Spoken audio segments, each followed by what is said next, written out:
लो जी बच्चों, इंतजार की घड़ी समाप्त होने जा रही है। एक और डिपार्टमेंट्स के अंदर से खबर आई है। आप सभी बच्चों के लिए बहुत बड़ी ब्रेकिंग न्यूज है। अभिषेक क्लासेस फिर से एक नया कहीं ना कहीं आपको खुशखबरी दे रहा है।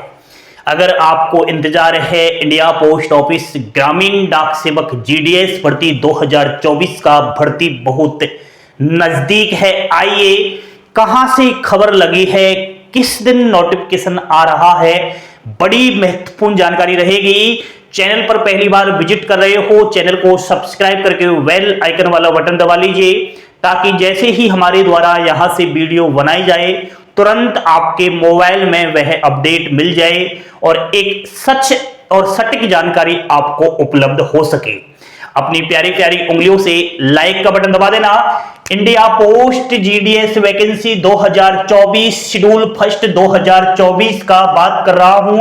इंतजार खत्म, बड़ी ब्रेकिंग न्यूज। सबसे पहले बड़ी खुशखबरी है दोस्तों। कहां से खुशखबरी निकल कर आई है आपको बता दूं कि डिपार्टमेंट्स ने बनाया शेड्यूल, सर्किल और डिविजन्स को कहीं ना कहीं डाटा देने को बोल दिया गया है कि आपके डिविजन्स में जो है कितनी सीट खाली पड़ी हुई है। जीडीएस, बीपीएम, एबीपीएम और डाक सेवक की जल्द से जल्द डाटा प्रोवाइड कराए और यहां पर शेड्यूल भी बना दिया गया है। फरवरी 15 से पहले पहले नोटिफिकेशन आने की पूरी आशंका है दोस्तों। उससे पहले कुछ सवाल आ रहे हैं अभ्यर्थियों के, उन सवालों का मैं जवाब दे रहा हूं, फिर आपको मैं उस ऑफिशियली नोटिस को भी बताऊंगा, ठीक है, जहां से ये शेड्यूल बनाया गया है, कब से कब तक डाटा देना है, कब जो है यहां पर डाटा की रीचेकिंग होगी, सारी जानकारी मिलेगी।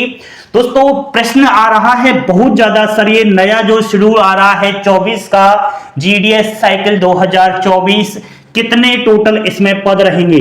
तो दोस्तों अभी आपको मैं बता देता हूं कि ऐसा कुछ फिक्स नहीं है।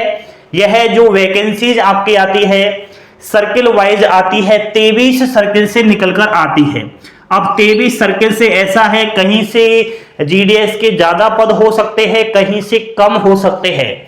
तो एक अनुमान जरूर हम लगा सकते हैं कि जो ये वैकेंसी आएगी इसमें 40,000 प्लस पद रहने वाले हैं। तो बिल्कुल अगर आपने 10वीं पास कर रखी है, बिना एग्जाम्स के डायरेक्ट आप एक नौकरी लेना चाहते हो, वो भी सरकारी, तो चूकना नहीं है, फॉर्म जरूर अप्लाई कर देना है, ठीक है। अगला प्रश्न है, सर इस बार कट ऑफ क्या रहेगा? जिस प्रकार कट ऑफ 2023 के साइकिलों में गया, क्या उसी तरह कट ऑफ रहेगा? सर हमारी परसेंटेज 80 है, 90 है, 95 है। अलग अलग 10वीं की परसेंटेज अभ्यर्थी बता रहे हैं। सभी मादा और नर ध्यान से सुनना कि जो कट ऑफ आपकी इस बार रहेगी वह पिछली भर्तियों के मुकाबले थोड़ी कम ही देखी जाएगी, क्योंकि इस बार कहीं ना कहीं जो गड़बड़ियां हैं वो समाप्त होने वाली है, ठीक है। पिछली भर्तियों में गड़बड़ियां की थी अभ्यर्थियों ने, तो इस प्रकार से बिल्कुल आपको फॉर्म जरूर डालना, कट ऑफ को लेकर चिंता ना कीजिए। अगला प्रश्न है, सर ये जो शेड्यूल आ रहा है नया, इसमें कुछ बदलाव देखने को मिलेंगे। कौन से बदलाव? सर इसमें एग्जाम्स होगा क्या? जीडीएस में एग्जाम्स कभी किसी भी टाइम नहीं हो सकता, पहला सवाल।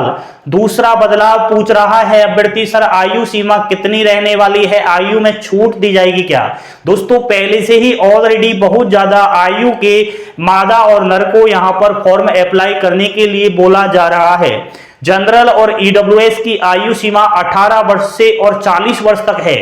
ओबीसी का अभ्यर्थी अगर है तो उसकी आयु सीमा 18 से 43 वर्ष है। एससी एसटी के अभ्यर्थियों की आयु सीमा 18 से 45 वर्ष है। और अगर आप मादा है और आप अगर ओबीसी से हो तो 10 साल की छूट है, एससी एसटी को 15 साल की छूट है, विधवा जो है यहाँ पर विकलांग को, सभी को बहुत सारा आयु में छूट है। तो जो भी इस प्रश्न को कर रहा है वो दोबारा मत करना, ऐसी कोई भी जीडीएस की एज रिलैक्सेशन नहीं दिया जाएगा। नेक्स्ट, सर पिछली साइकिल की कोई और भी लिस्ट आना बाकी है क्या? ये अच्छा सवाल किया है और करना भी चाहिए। पिछली जो भर्ती आई थी दोस्तों 2023 के अंदर शेड्यूल फर्स्ट, उसकी अब तक 6 मेरिट लिस्ट आ चुकी है। 31 दिसंबर 2023 को 6वीं मेरिट लिस्ट आई। उसके बाद उस भर्ती का प्रोसेस उसी दिन समाप्त हो गया। ठीक है, तो अब उसका कोई भी मेरिट लिस्ट नहीं आएगा। लेकिन अगर आपने 2023 के अंदर स्पेशल ड्राइव 12,828 वाली भर्ती में फॉर्म फिलअप किया है तो इसकी 10वीं मेरिट लिस्ट आ रही है। कुछ ही दिनों में आपके पास मेरे द्वारा खबर दे दी जाएगी। तो 10वीं मेरिट लिस्ट का रिजल्ट देखने के लिए आप हमारे टेलीग्राम चैनल को ज्वाइन कीजिए। वहां पर सभी 23 सर्किल की पीडीएफ डाल दी जाएगी। ठीक है, 10वीं मेरिट लिस्ट स्पेशल ड्राइव की आ रही है। ठीक है, स्पेशल ड्राइव का भी प्रोसेस 29 फरवरी तक है। उसके बाद इसकी भी कोई लिस्ट नहीं आएगी, यह अंतिम मेरिट सूची है। ठीक है दोस्तों, ये इंपोर्टेंट सवाल थे जिनका मैंने जवाब दिया। आइए मुख्य मुद्दे पर आते हैं जिसके लिए मैं यहां खड़ा हूं। दोस्तों, सभी डिविजन्स को कहीं ना कहीं डाटा पेश करने का आदेश दे दिया गया है कि आप हमें डाटा दीजिए कि आपके डिवीजन से जीडीएस बीपीएम के कितने पद चाहिए, एबीपीएम के कितने पद चाहिए और डाक सेवक के कितने पद चाहिए। तो यहां पर डिविजन्स वाइज जो है डाटा का समय भी फिक्स कर दिया गया है कि आप हमको 5 फरवरी से और 10 फरवरी तक ये डाटा एकत्र करके देना ही पड़ेगा। ये शेड्यूल बनाया गया है। नेक्स्ट दोस्तों, यहां जो ये डिविजन्स डाटा देगा उसका रीचेकिंग किया जाएगा उस डाटे का, और रीचेकिंग का जो टाइम है वह 12 फरवरी से और 13 फरवरी है। यहीं से हमें बहुत बड़ी खुशखबरी मिल जाती है। कहीं ना कहीं डिपार्टमेंट्स के अंदर हलचल होना शुरू हो गया है। अब से पहले एक और नोटिस की मैंने चर्चा की, उस नोटिस में डिपार्टमेंट्स के अंदर यह खबर हो रही थी कि फरवरी के दूसरे सप्ताह के अंदर शेड्यूल 1 जनवरी 2024 का प्रोसेस चालू हो जाएगा। तो इसका मतलब प्रोसेस चालू हो चुका है क्योंकि फरवरी का दूसरा सप्ताह यहां पर लग चुका है। चलिए दोस्तों, कहीं ना कहीं ये बहुत बड़ी खुशखबरी निकल कर आई है। नोटिफिकेशन की बात करूं तो यहां पर सारा डाटा लेकर के और सर्किल वाइज डिपार्टमेंट एक साथ नोटिफिकेशन जारी करेगा। 13, 14, 15 फरवरी तीनों दिनों में कहीं ना कहीं हमें यह संभावना लग रही है कि बहुत बड़ी खुशी मिले और हम फॉर्म भरना स्टार्ट करें। दोस्तों, बहुत बच्चे कह रहे थे सर आचार संहिता लग रही है। मैं मानता हूं आचार संहिता लगेगी, लेकिन दोस्तों आचार संहिता से पहले अगर नोटिफिकेशन जारी हो जाता है तो फॉर्म आप भर सकते हो, कोई दिक्कत वाली बात नहीं है। चलिए, अभी ऑफिशियली यहां पर नहीं बोला गया है, ना ही कोई ऐसी अधिकारी या फिर डिपार्टमेंट्स की वेबसाइट पर आया है, लेकिन हमने कहां से बताया वह भी आपको जानना बहुत ही जरूरी है। दोस्तों, बच्चों ने भेजी है अंदर की खबर, जो पहले से ही ऑलरेडी बच्चा डिपार्टमेंट्स के अंदर नौकरी कर रहा है। बीपीएम, एबीपीएम, डाक सेवक, मेरे बहुत ज्यादा बच्चे टच में है, जान पहचान वाले हैं जो पिछली भर्तियों में जीडीएस के पद पर चयन हुआ था उनका। तो उन्होंने कहा मुझसे सर डिपार्टमेंट्स के अंदर ये खबर फैल रही है, तो आप बच्चों से कह दीजिए। अब मैं किसी का नाम तो लूंगा नहीं, ठीक है, उसको मैं प्राइवेट ही रखूंगा क्योंकि उसकी नौकरी पर गाज गिर सकती है। ये अंदर की खबर है जो मैंने आपको बताई। अब इसमें कितनी जान है कितनी नहीं है ये तो मैं नहीं कह सकता। ठीक है, इसमें कितनी क्या है सच्चाई वो अभी मैं नहीं कह सकता। मैं जब तक विश्वास नहीं करता, जब ऑफिशियली साइड पर ये खबर नहीं आ जाती या फिर कोई महासचिव यूनियन का अध्यक्ष वगैरह कह नहीं देता, तब तक मैं इस चीज की पुष्टि बिल्कुल भी नहीं करता। ये बच्चे हैं, कहीं से भी कुछ डाल दिया है, मैं विश्वास तो करता हूं, इसलिए मैंने उनके कहने पर आपको बता दिया। लेकिन ऑफिशियली वेबसाइट आने पर ही कहीं ना कहीं एक तरीके से हम इसे सच समझ सकते हैं।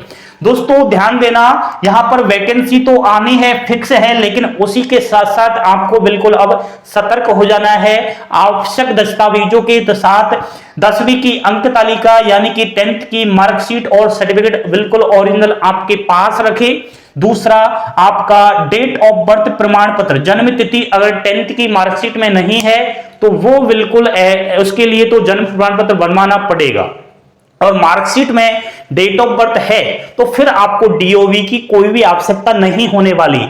अगला, जाति प्रमाण पत्र, इसको लेकर बहुत ज्यादा प्रश्न भी आ रहे हैं। सर हम ओबीसी से है, हमारा काफी साल पहले का कास्ट सर्टिफिकेट है और स्टेट का है, तो बिल्कुल दोस्तों, आपके पास अगर ऐसी समस्याएं आ रही है कि पुराना कास्ट सर्टिफिकेट हो चुका है और स्टेट का है, तो फिर आप जीडीएस की नौकरी को भूल जाइए, क्योंकि ओबीसी का जो कास्ट सर्टिफिकेट, जिसे आप लोग कम्युनिटी सर्टिफिकेट भी कहते हो, जाति प्रमाण पत्र केंद्र का चाहिए। अगर आप दूसरे राज्य से फॉर्म भरोगे तो अपने ही गृह राज्य से फॉर्म भरना है तो आपका राज्य का ही जाति प्रमाण पत्र चल जाएगा। ओबीसी 3 साल से पुराना नहीं चलेगा, ठीक है। ईडब्ल्यूएस जो जनरल से ही निकल कर आता है, लेकिन ईडब्ल्यूएस को भी कम्युनिटी सर्टिफिकेट की बहुत ही आवश्यकता होती है, और ईडब्ल्यूएस के लिए केवल 1 साल पुराना नहीं चलेगा, 1 साल के अंदर अंदर बनवाया है तो ही आपका वह कास्ट सर्टिफिकेट मान्य होगा, ठीक है। अगर आपके पास सेंट्रल का है तो बहुत अच्छी बात है। एससी एसटी के अभ्यर्थी आपको भी कास्ट सर्टिफिकेट की आवश्यकता होगी। चलिए दोस्तों, पीडब्ल्यूडी अगर कोई भाई बहन विकलांग है तो उसका आपके पास सर्टिफिकेट होगा ही, ठीक है, वो आपके पास रखिए। आधार कार्ड में बिल्कुल कोई परेशानी है तो उसको अभी भी आप सुधरवा सकते हैं। तो ये ऐसी जानकारी थी जिसको मैंने आप तक पहुंचाने के लिए जरूरी समझा। आपकी क्या राय है? मेरा मकसद दोस्तों ऐसा बिल्कुल भी नहीं कि आपको मैं बार बार परेशान करूं। बहुत सारे बच्चे कमेंट बॉक्स में मैसेज छोड़ते रहते हैं, सर आपकी जो ये वैकेंसी है रोज आ रही है, आप व्यूज कमा रहे हो, आप यूट्यूब पर पैसा कमा रहे हो, आप धंधा कर रहे हो, बच्चों को गुमराह कर रहे हो और एक झूठी खबर देते हो। दोस्तों, अभिषेक क्लासेस पर विश्वास करोगे तो जिंदगी बनेगी। जो भी अभ्यर्थी इस प्रकार से नेगेटिव पैदा हुआ है वो हमेशा हमेशा यहां से निकल जाइए। ऐसे बच्चों की कोई भी आवश्यकता नहीं है। मैंने जो भी बोला है हमेशा आपके ही लिए बोला है।